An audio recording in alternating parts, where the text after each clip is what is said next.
Olá, boa tarde. Vamos aqui a mais uma aula do nosso curso de Eletrodinâmica Clássica da pós-graduação. Então, vamos aqui compartilhar os nossos slides, né? A gente estava discutindo as equações de Maxwell macroscópicas, né? Vamos continuar de onde a gente parou na última aula.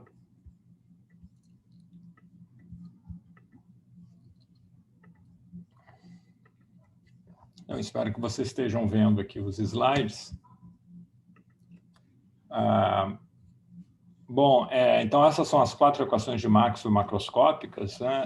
As equações homogêneas, essa que diz que não há monopolo magnético, né? Que o B é um campo transverso, e a lei de Faraday, elas têm a mesma forma, né? Que as equações de Maxwell microscópicas, né? A mesma forma que as equações de Maxwell fundamentais, e elas são escritas em termos dos campos elétrico e magnético B, né, que tem contrapartida microscópica, né? Esse E aqui e esse B, eles são médias espaciais, né, sobre esse pixel, né? Um pixel que tem dimensão muito maior do que a escala atômica, mas ainda, apesar disso, muito menor do que a escala de variação de interesse, que tipicamente é a escala do comprimento de onda das ondas, né, que vão propagar, né, num meio material.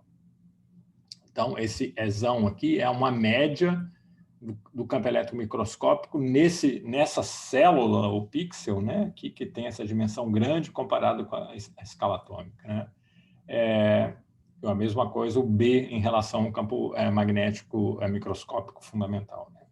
Então, para as equações homogêneas, eu tenho essas equações que têm a mesma forma. Para as equações inhomogêneas, por outro lado, a lei de Gauss e a lei de Ampère-Maxwell, eu tenho essas equações não para E e B diretamente, mas para esses campos auxiliares, né?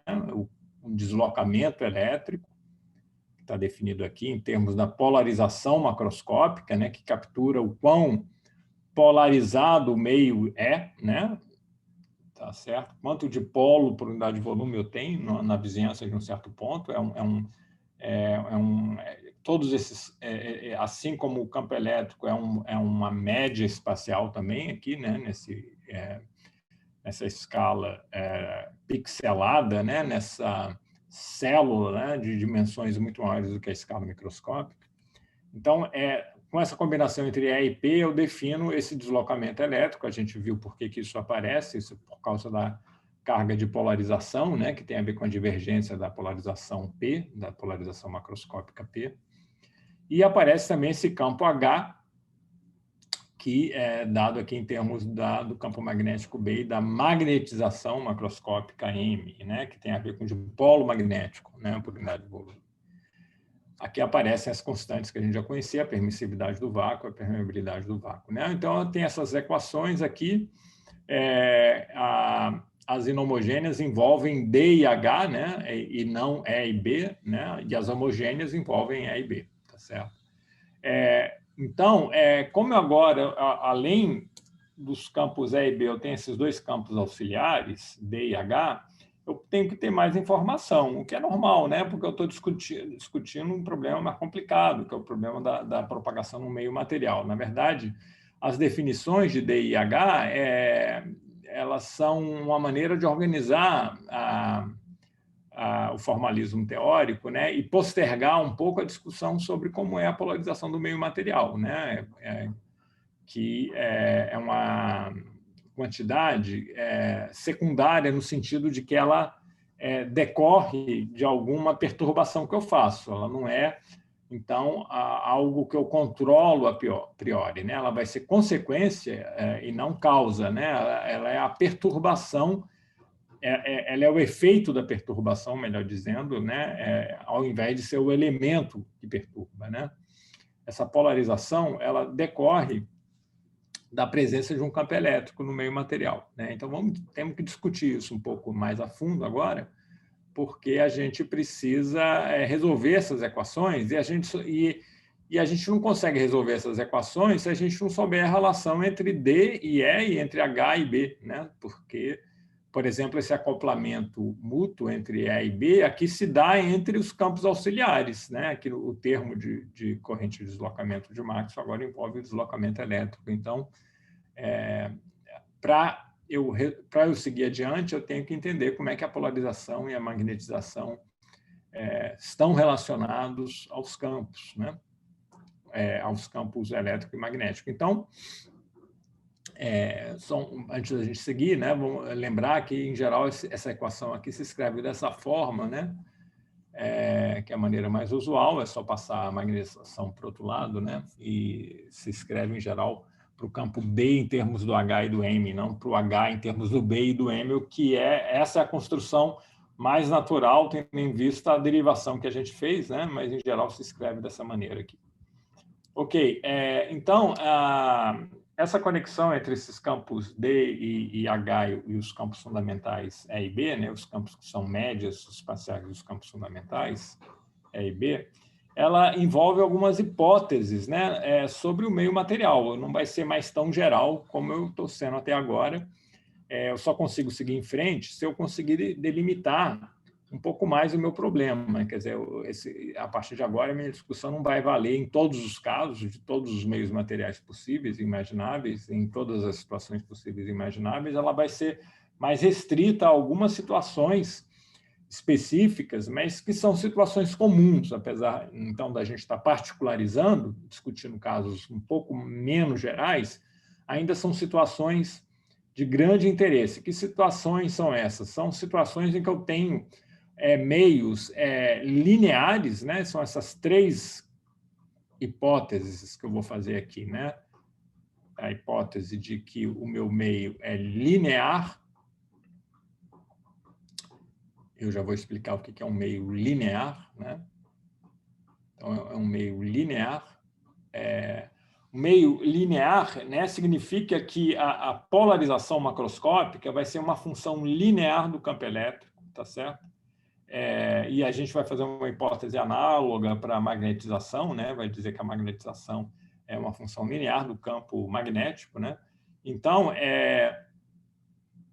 isso aqui é uma aproximação que está dentro, né, do quadro geral do que a gente chama de teoria de resposta linear. Quer dizer, esse campo elétrico perturba o meu meio material, né?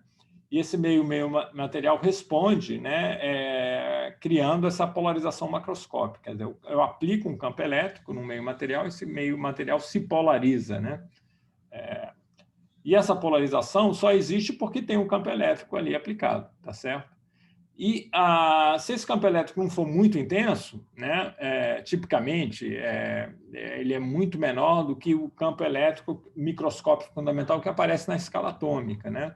Que por exemplo, no átomo de hidrogênio, é o que a aproximação que a gente faz quando a gente discute o efeito Stark, né? A gente supõe que o campo aplicado é muito menor do que o campo do próton visto pelo elétron no átomo de hidrogênio. Mas como o elétron está muito próximo do próton, esse campo da estrutura interna do átomo de hidrogênio é muito grande. Então, essa aproximação é muito boa para qualquer campo que você conseguir criar em laboratório, praticamente, né? Então, isso significa que esse campo que eu aplico é uma pequena perturbação e a resposta, então, vai ser uma função linear. Para eu sair desse regime da linearidade, eu teria que ter campos muito intensos, né? Isso aqui, na verdade, eu posso imaginar como uma expansão em série de Taylor, em que eu estou truncando no termo de primeira ordem, estou desprezando termos de segunda ordem, né? Que apareceriam aqui, né? Termos em E quadrado, que vão ser desprezíveis se E for pequeno, se esse campo elétrico for pequeno comparado com alguma coisa, tipicamente comparado com os campos associados à própria estrutura do meio material, né? Isso é verdade em muitos casos, tá certo? Então, essa aproximação de linearidade descreve todos os fenômenos de ótica que a gente conhece. Só mais recentemente, com a invenção do laser, é que o pessoal começou a criar situações em que você consegue ver efeitos não lineares, né?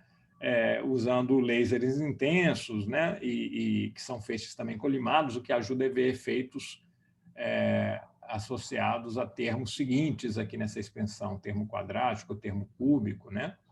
Tá certo? Então, tudo isso aqui a gente vai desprezar e vai estar no domínio aqui da eletrodinâmica linear, tá certo? Supondo, então, que a minha polarização macroscópica é uma função linear do campo. Então, aqui aparece o que a gente chama de suscetibilidade, né? Aqui é a suscetibilidade elétrica. O que essa suscetibilidade elétrica, ela me diz o quão polarizável o meu meio é, né? Para um dado campo elétrico, né? Essa palavra susceptível na língua portuguesa quer dizer isso, né? Uma pessoa susceptível é uma pessoa que responde muito a pequenas perturbações, né? Então, isso é capturado por essa grandeza, que é uma propriedade do meio. Esse que, quando eu digo que esse P é linear em E, esse cara, isso é a mesma coisa que dizer que essa função aqui, ela é independente do campo, tá certo? Então, é uma propriedade, isso aqui independe de E. Se ela fosse depender de E, né, isso aqui seria uma coisa não linear, né? Se esse aqui fosse proporcional a E, isso aqui seria quadrático em E. Quando eu digo que a polarização é linear, então significa que é a mesma coisa que dizer que esse prefator aqui independe de E e é uma propriedade, portanto, do meio material, tá certo? Tem meios que vão ser mais susceptíveis, outros meios que vão ser menos susceptíveis, que vão ter uma suscetibilidade elétrica menor. Isso tem a ver com quanta matéria eu tenho. Um gás, né, vai ter uma suscetibilidade menor do que um líquido, porque num líquido eu tenho mais matéria, né, por unidade de volume, tá certo? Então, eu vou ter uma resposta eletrodinâmica na forma de polarização maior, tá certo? Para um dado campo elétrico aplicado, né? Eu coloco ainda esse prefator ε0 para que esse Q aqui seja adimensional, tá bom? Então, a gente vai ver para gases essa suscetibilidade ela é muito menor do que 1, ela é um número adimensional que vai ser muito menor do que 1 para meios rarefeitos como um gás, né? Ok. Aqui eu estou lembrando a definição, né, do deslocamento elétrico, uma vez que eu tenho essa hipótese desse P ser linear, e aqui tem outras hipóteses também, né, que eu vou mencionar, eu estou supondo que o meio é espacialmente local. O que quer dizer isso? Isso quer dizer o seguinte, olha, que a minha resposta, a polarização que acontece na posição R, só depende do campo elétrico no mesmo ponto R, não depende do que acontece num ponto vizinho. Como eu estou pixelando tudo, né, é o melhor dizer, não depende do que acontece no pixel vizinho, né, ou na célula onde eu fiz a média vizinha, só depende do campo elétrico naquela própria célula, tá certo? Então, esse R que aparece aqui, ó, é o mesmo R que aparece aqui, isso é o que eu chamo de localidade, a minha resposta é local. O que acontece na minha célula só depende do campo elétrico, da perturbação que eu fiz naquela própria célula, independe do que aconteceu no vizinho. Se o vizinho explodiu uma bomba atômica ali, não importa, não faz diferença, a resposta é local.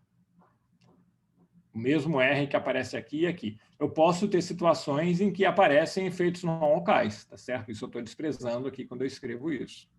Agora, repara que essa resposta, apesar dela ser local espacialmente, ela não é local no tempo.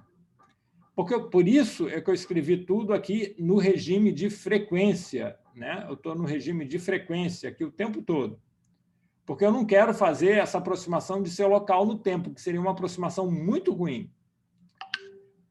Quando eu digo que essa minha função, suscetibilidade, é uma função de quem? Ela é função da frequência, ela depende, para cada frequência diferente, eu vou ter uma suscetibilidade diferente. Isso significa que a maneira como o meu meio responde, a maneira como o meu meio se polariza, vai depender muito da frequência que eu estou jogando, tá certo? Se eu jogar uma frequência de luz visível no azul, vou ter uma certa suscetibilidade. Se eu jogar uma luz visível no vermelho, eu vou ter uma outra bem diferente. Se eu jogar um infravermelho, outra ainda. Se eu jogar um micro-ondas, aí uma outra muito diferente ainda, tá certo?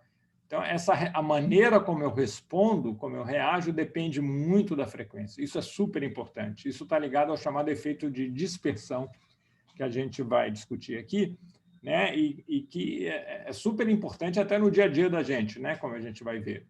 Então, ela não é local temporalmente, é isso que essa dependência com a frequência está dizendo. Porque se eu traduzo essa relação no regime de frequência para uma relação em Fourier, né, no regime temporal, aqui eu estou no regime de frequência. Né?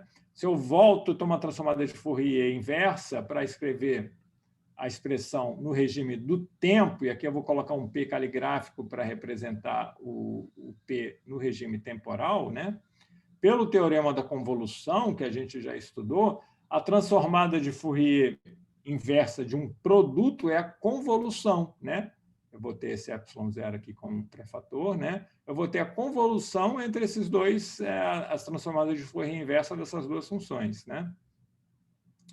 Então, eu vou ter aqui uma integral de convolução no tempo. Aqui eu vou ter a transformada de Fourier inversa desse cara, né? Aqui, transformada de Fourier inversa. Esse quitil aqui é uma função agora do tempo, e aqui aparece t menos t', e aqui aparece E de R de t'. Então, olhem aqui, quer dizer, é local espacialmente. O R que aparece aqui, né, na polarização, a minha resposta no ponto R, só depende do campo elétrico no ponto R. Mas não é local no tempo. Eu não vou fazer essa hipótese, que seria péssima, né, muito irrealista, ia descartar toda uma fenomenologia super importante. Eu não estou supondo que é local no tempo. A minha resposta no tempo t depende da perturbação que eu fiz em outros instantes de tempo. Agora, por causalidade, esses telinhas aqui, que estão contribuindo, tem que estar no passado do tempo t. Isso a gente já discutiu muito, essa noção de causalidade, né? O que significa que nessa integral, eu paro aqui ela em t, né?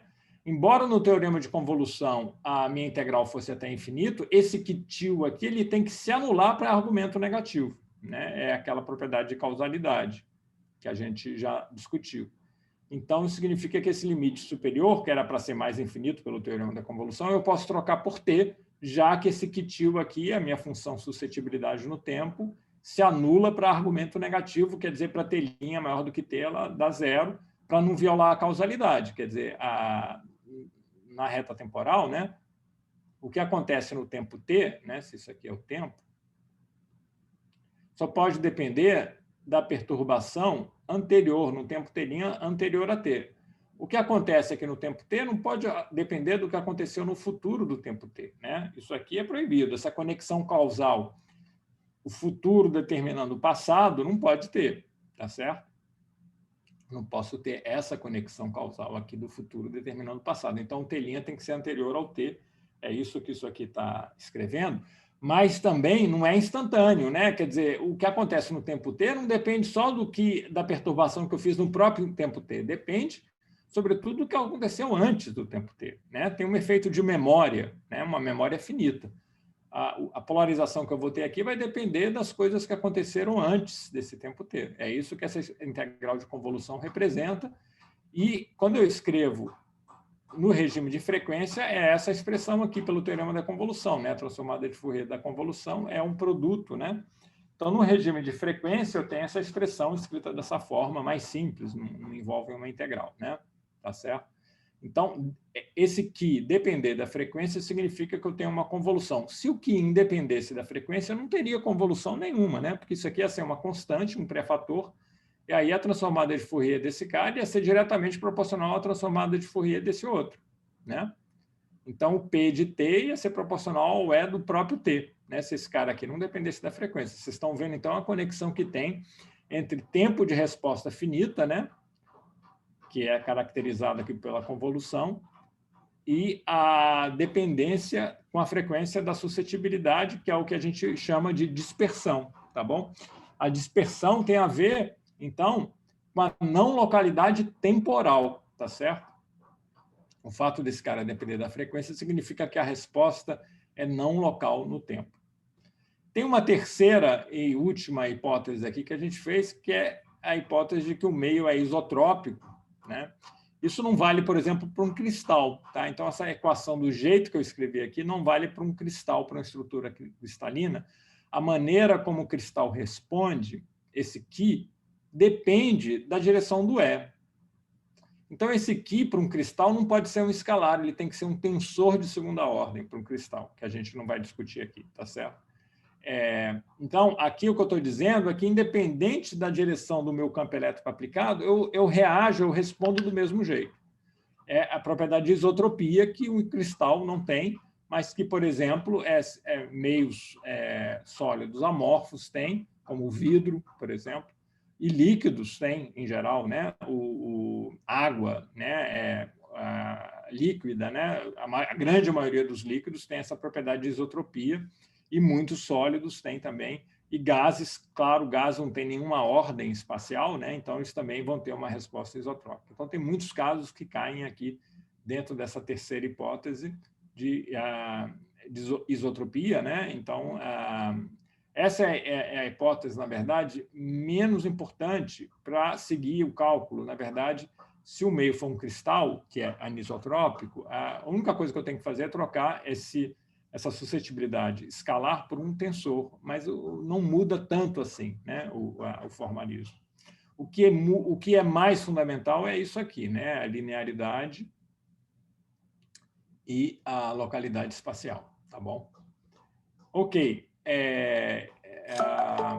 Então, com essas hipóteses aqui, a gente tem essa relação, né, entre a polarização e o campo elétrico, em termos da suscetibilidade, que me permite escrever o deslocamento elétrico, né? É só usar o que estava no slide anterior, a relação entre D, deslocamento elétrico, campo elétrico e polarização macroscópica. É só substituir o P aqui, né? Repare que é conveniente, já tenho esse ε0 aqui, para dar a dimensão certa. Aí eu posso botar o ε0 em evidência e fica 1 mais suscetibilidade. A suscetibilidade é somada a 1 porque ele é dimensional, né? Graças a essa definição com essa permissividade do vácuo aqui multiplicada. Então, isso tudo que aparece aqui, né, é o que a gente chama da permissividade do meio, né? Então, agora vocês estão entendendo por que esse ε0 chama permissividade do vácuo. Se eu não tiver meio nenhum, se eu tiver no vácuo, espaço vazio, né, vácuo perfeito, né, nenhuma molécula, nada, a polarização vai ser zero, porque não tem o que polarizar, né? Isso que significa que o que é zero nesse caso, né? Eu aplico um campo, mas não polarizo coisa nenhuma, se eu estou no vácuo. Então, o caso do vácuo é que igual a zero, o meu epsilon seria o ε0. Então, esse cara aqui é o caso particular desse mais geral que eu estou definindo agora para o meio material, quando não tem meio. Então, por isso que esse ε0 chama permissividade do vácuo, é o valor da permissividade quando não tem meio material, quando eu estou no vácuo. Então, quando eu tenho um meio, aí eu troco o ε0 por esse epsilon modificado por causa da suscetibilidade, né? Que é dada por essa expressão, né? Muitas vezes essa suscetibilidade vai ser positiva, a grande maioria dos exemplos. A polarização vai ter o mesmo sentido do campo elétrico, né? Como a gente vê no efeito Stark, o dipolo que eu crio no átomo de hidrogênio, é paralelo ao mesmo sentido do campo elétrico, tá certo? Porque no efeito Stark, vamos lembrar aqui, eu tenho o próton, né? E tenho o elétron. Aí eu tenho aquela função de onda isotrópica, né, do estado fundamental do elétron. Quando eu aplico o campo elétrico, o que vai acontecer? Eu vou deformar essa função de onda. Essa função de onda vai ser modificada, né? Eu vou tender a trazer o elétron, vai ter um bias em que o elétron não está mais uniformemente distribuído aqui, né, na função de onda S, né? Ele vai ter um bias, uma tendência a ser puxado, né? Então, eu vou ter uma posição média do elétron que não é mais na posição do núcleo, ele vai ter uma posição média do elétron, claro que ainda tem, né, uma incerteza lá da mecânica quântica, vai ter uma posição média do elétron, vai vir para cá, né? Então, eu vou ter um dipolo, assim, que tem o mesmo sentido do campo. Quer dizer, isso é muito geral, né? Polarizar significa o meio material, seria empurrar o campo, a carga positiva para lá e puxar a carga negativa para cá, quando aplica um campo elétrico assim. Então, eu polarizo sempre com um P na direção do campo, ou quase sempre, né? O que significa que essa polarização macroscópica, que leva em conta isso aqui no ponto de vista de média macroscópica, né, vai ter, em geral, o mesmo sentido do E. Então, em geral, essa suscetibilidade vai ser positiva, o que significa que a permissividade vai ser maior do que a permissividade do vácuo. E esse cara aqui, né, que é o que a gente chama de constante dielétrica, a razão entre a permissividade do meio e a permissividade do vácuo vai tender a ser maior do que 1, tá bom?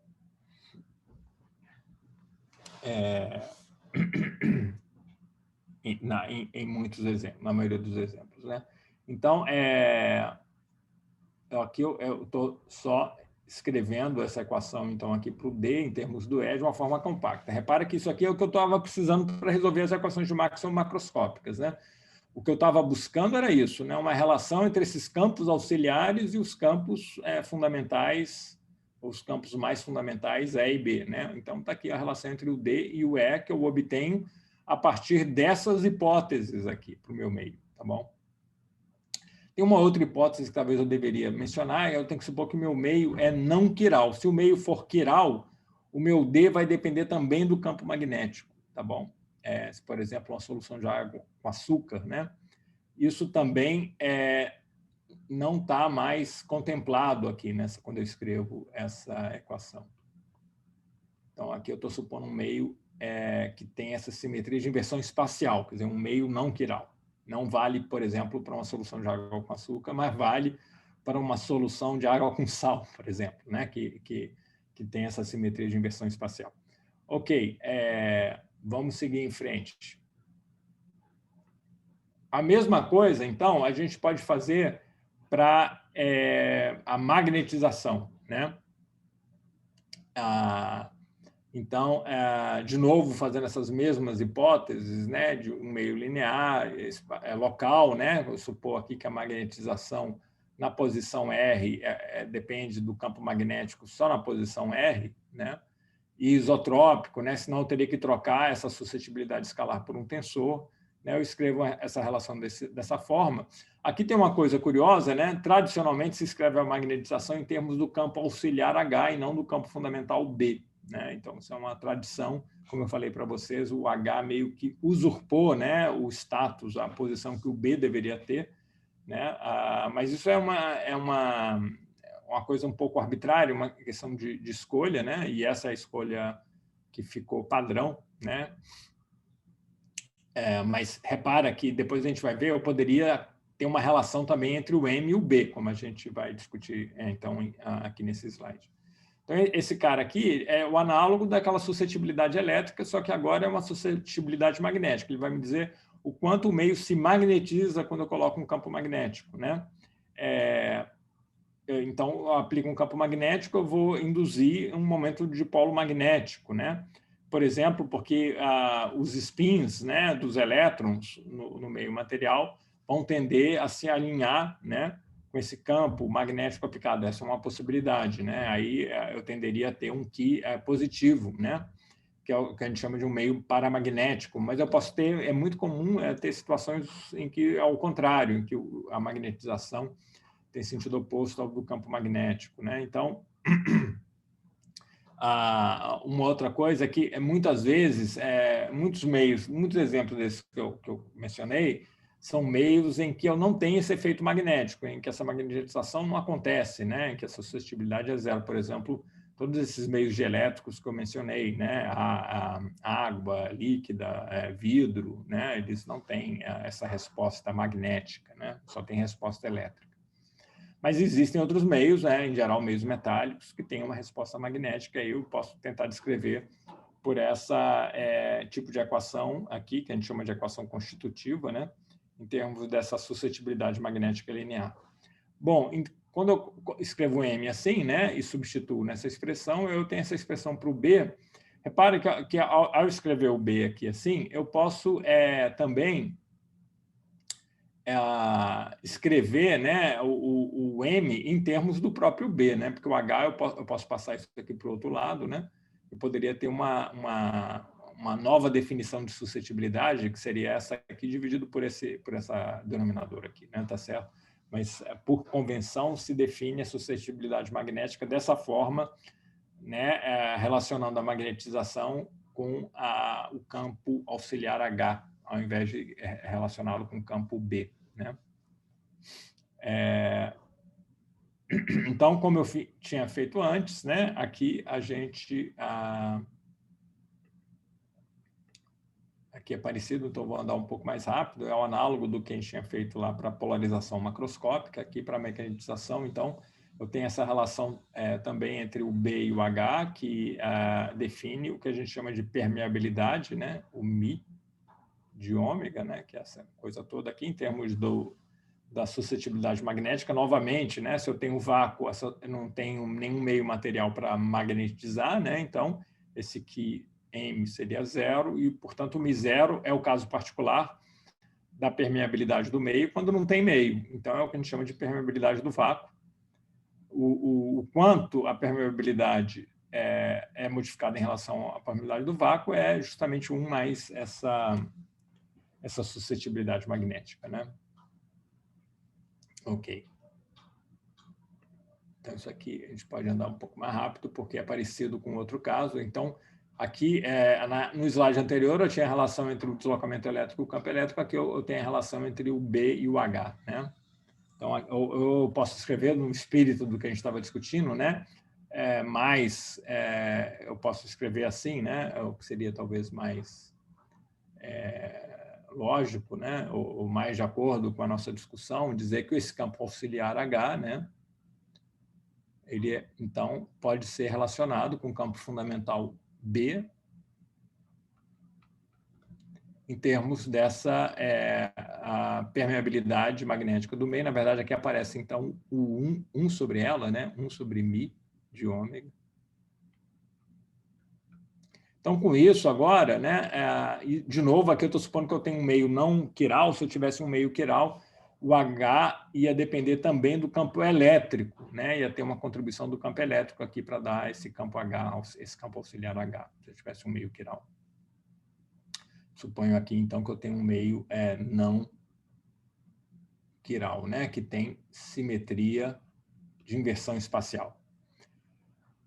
Ok, então, com isso aí, a gente consegue trabalhar com aquelas equações de Maxwell macroscópicas, agora que eu tenho essas equações constitutivas, né, que relacionam os campos auxiliares com os campos fundamentais E e B, né?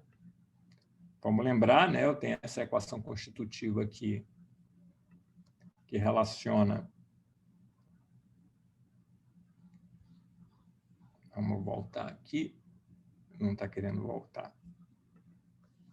Tem essa equação aqui que relaciona o deslocamento elétrico ao campo elétrico, em termos da permissividade elétrica do meio, né? E tem essa relação, essa equação constitutiva que me dá o H, né? O campo auxiliar H, em termos do campo magnético, multiplicando pelo inverso da permeabilidade magnética, né?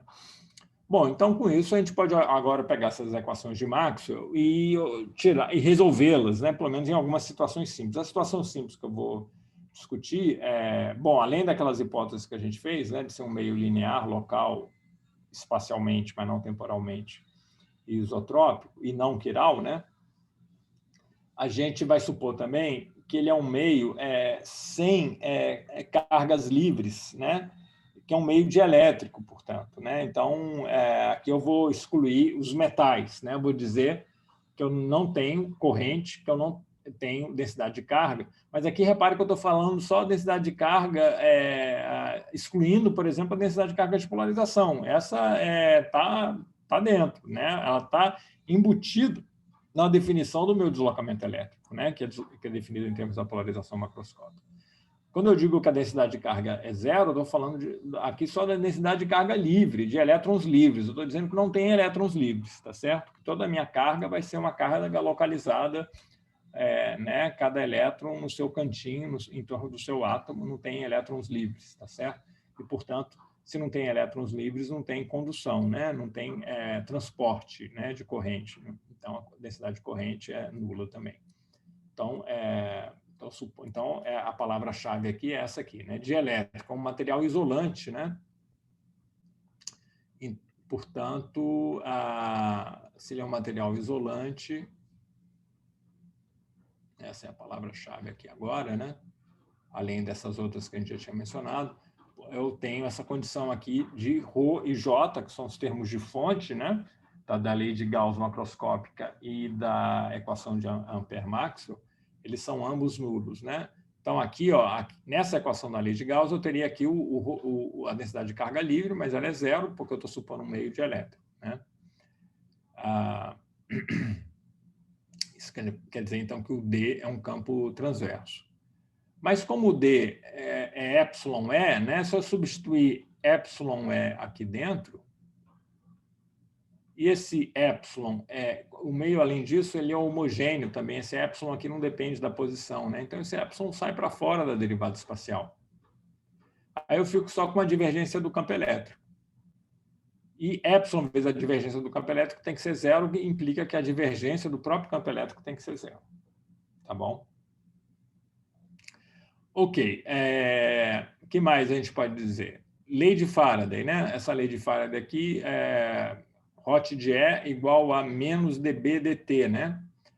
O ddt, aqui eu estou usando que o ddt, ele vira, quando eu tomo a transformada de Fourier, ele vira um menos I ômega, né? Tá certo?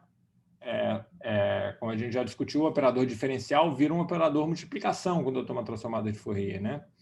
Aqui, esse operador diferencial continua lá porque eu não tomei transformada de Fourier espacial, só tomei transformada de Fourier temporal, né?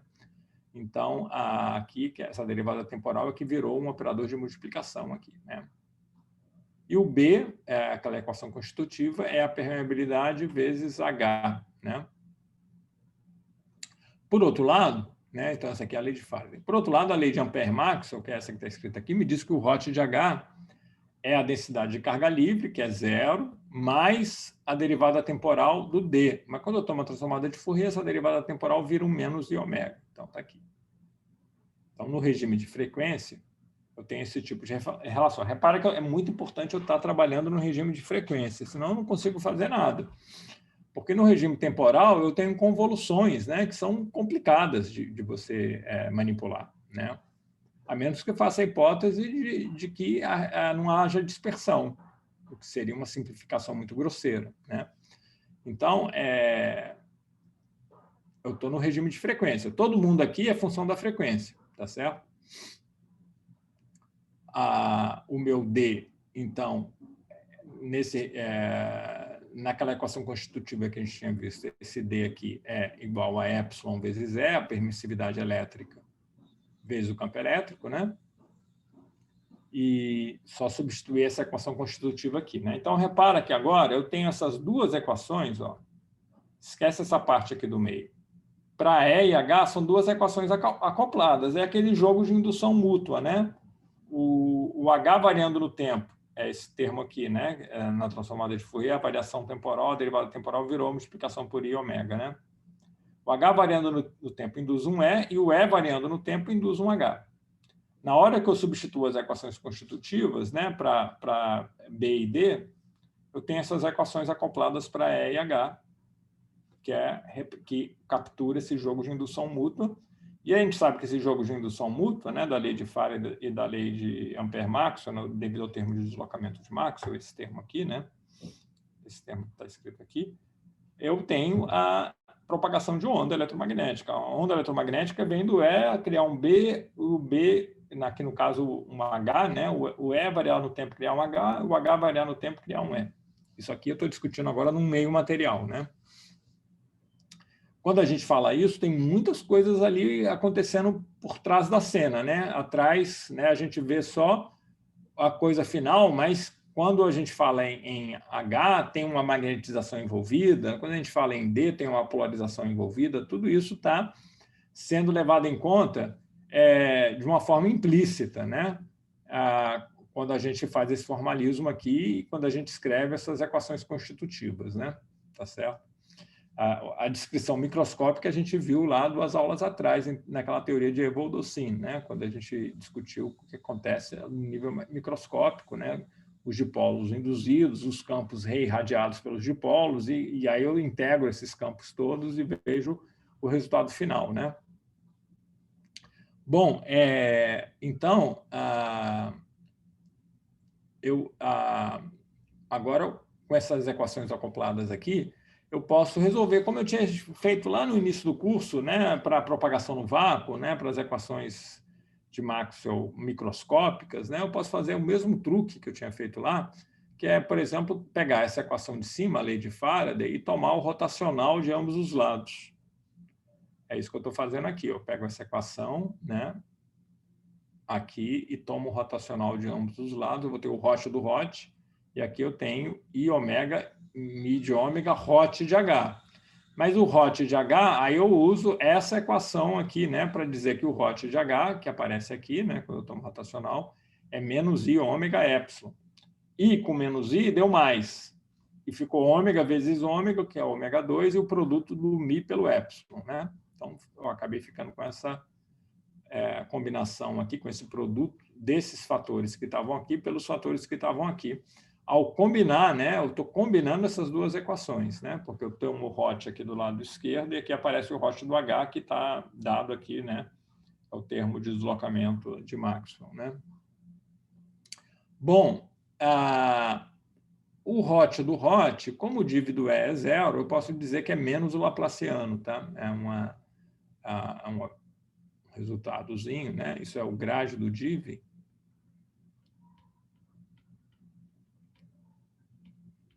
É um pouco como a fórmula do Bach-Cab, né? Só que para operadores vetoriais, que esse nabla aqui é o nabla por nabla, nabla.nabla, né? Esse laplaciano. Esse cara aqui não tem, é zero.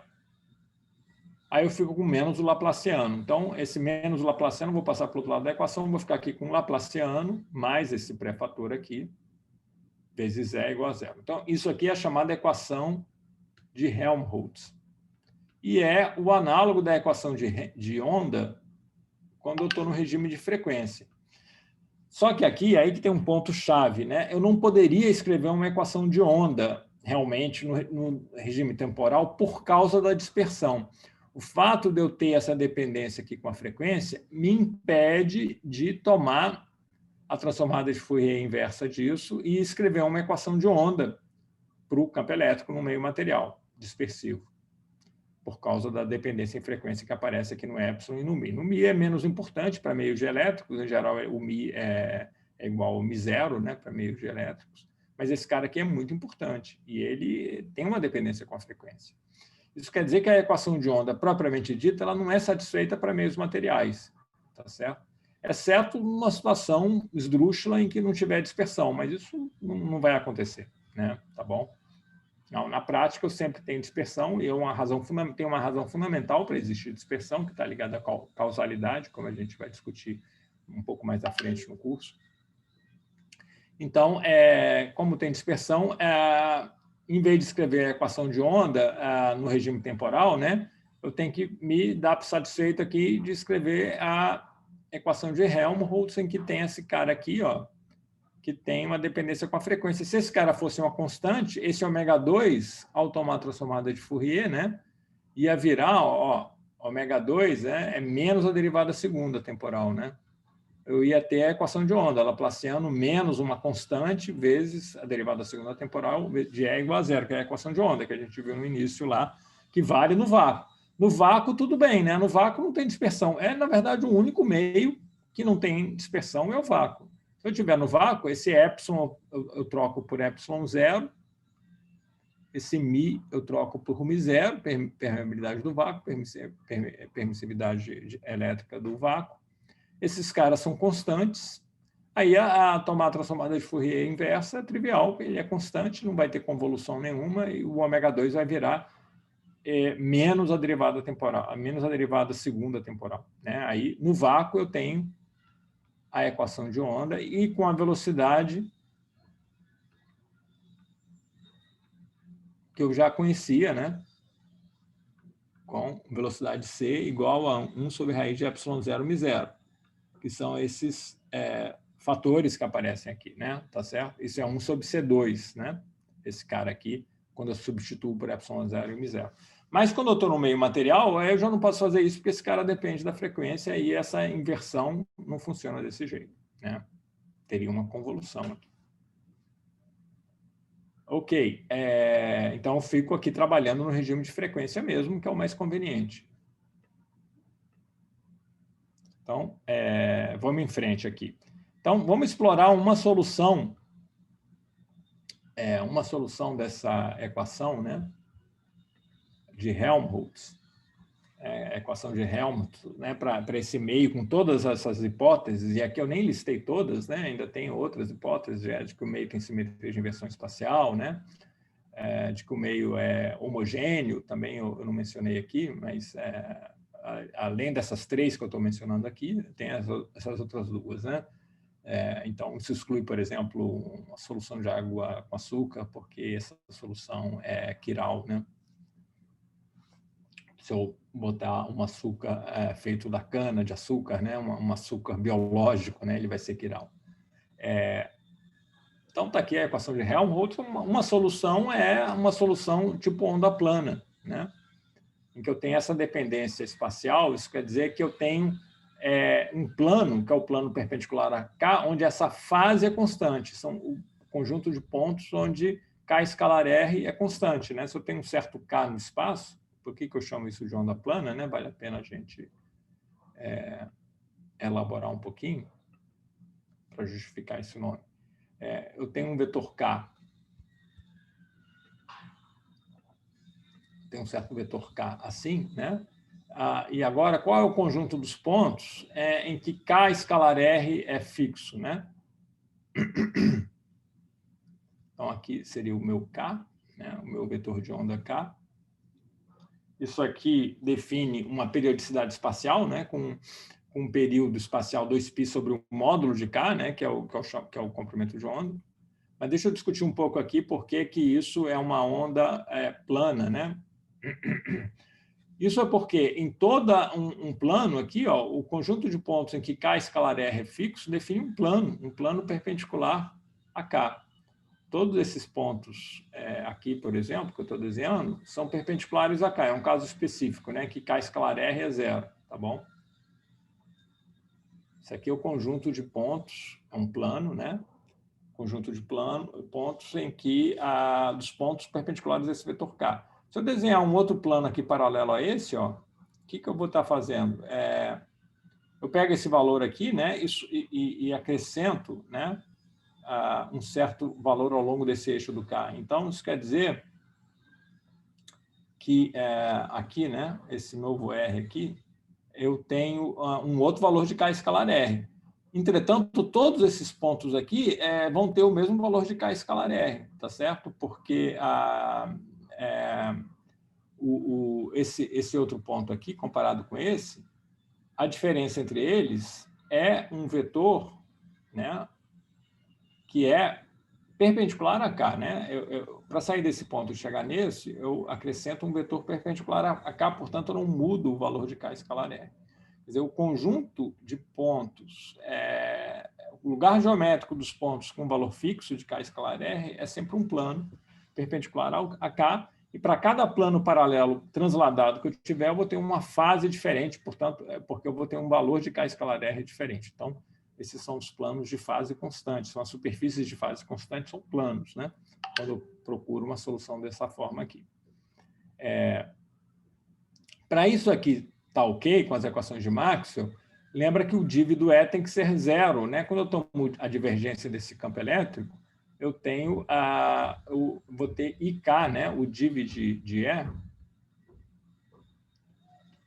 vai ser IK escalar é zero, né? IK escalar o próprio E. Então, para isso ser zero, implica, né, que esse K tem que ser perpendicular ao E0, tá certo? Então, esse é o que a gente chama de uma onda transversa, né? O campo elétrico é perpendicular à direção de propagação dada aqui pelo vetor K. É a condição de transversalidade, né? Então, esse E0 é um vetor tal que seja um vetor constante, não depende de R, ele tem que ser perpendicular a K. E para que isso seja a solução da minha equação de Helmholtz, né? Repara que ser solução da equação de Helmholtz não é suficiente para ser aceitável. tem que satisfazer as equações de Maxwell. Em particular, tem que satisfazer essa condição de transversalidade, do div ser nulo, né? Então, isso impõe essa condição extra aqui. Mas, enfim, tem que satisfazer também a equação de Helmholtz, né? E satisfazer a equação de Helmholtz, quando eu tomo a derivada segunda aqui para obter o Laplaciano, né? Eu vou ter um IK escalar IK, né? Então, eu vou ter menos K2. Então, esse menos K2 que aparece aqui, ele vai ter que ser, quando somado a isso, tem que dar zero, né? Então, esse K2 ele tem que ser igual a essa combinação da permissividade elétrica e da permeabilidade magnética, que eu estou aqui definindo, então, o que a gente chama de índice de refração, né? Isso aqui eu vou dizer que é a ε0, μ0, vezes o quadrado desse índice. Então, o índice, né, esse C2, 1 sobre C2, lembra que é ε0, μ0, né? Então, esse índice de refração é a razão entre ε sobre ε0, que é o que a gente chamou de constante elétrica, né? É o produto, né, da raiz da constante elétrica vezes a raiz dessa razão entre μ e μ0, né? Posso relacionar isso aqui também com as suscetibilidades elétricas e magnéticas, tá? Então, quando eu olho para essa equação, eu estou vendo que eu tenho uma relação entre o K, e, portanto, o comprimento de onda, e a frequência, né? É o que a gente chama de relação de dispersão, né? O comprimento de onda, que é 2π sobre K, se eu olho para isso aqui, né, ele vai ser, então, 2π sobre isso, sobre a raiz disso, né, que dá isso que está escrito aqui, né? E esse cara que aparece aqui é o comprimento de onda que eu teria se eu estivesse propagando no vácuo, como a gente já discutiu aqui várias vezes, né, 2πc sobre ômega.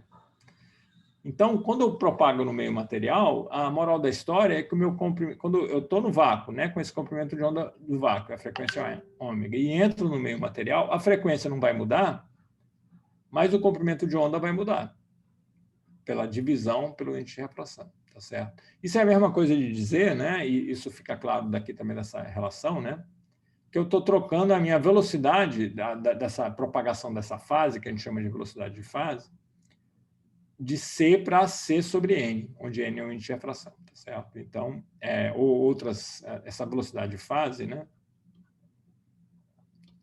é C sobre o índice de refração, que é definido em termos dessa permissividade elétrica e da permeabilidade magnética.